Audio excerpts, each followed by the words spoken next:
belum bisa masuk ke perusahaannya. Karena yang datang ke kami ini perusahaannya, bukan individunya kan. Pemerintah Aceh Tengah kembali mengingatkan perusahaan yang ada di daerah itu untuk memperhatikan dokumen bebas COVID bagi tenaga kerja, baik itu lokal maupun tenaga kerja asing atau TKA.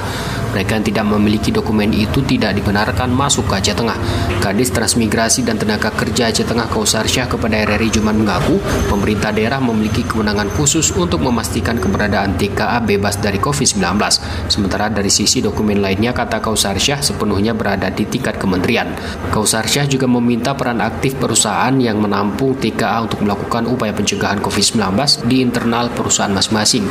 Pemeriksaan kesehatan pekerja, baik lokal dan asing, juga penting diperhatikan secara rutin. Di satu sisi kita kan jangan dulu masuk tenaga kerja asing karena dikhawatirkan pandemi ini kan seperti itu. Tapi tahu-tahu mereka datang, dokumennya lengkap dari Kementerian Tenaga Kerja, dari Kementerian Hukum HAM, lengkap dia. Nah, kemarin saya yang seperti itu saya lapor juga ke Pak Bupati kan. Nah, jadi memang kita nggak bisa tahan karena dokumen itunya lengkap. Cuma bisa kita ini urusan vaksin tadi. Nah, urusan itu bisa agak ketat kita karena wewenang daerah kita kan.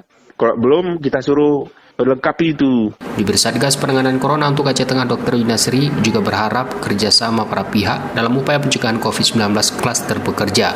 Ia mengaku Satgas Kabupaten selama ini menerima laporan terkait perkembangan COVID-19 dari puskesmas termasuk pekerja yang ada di perusahaan.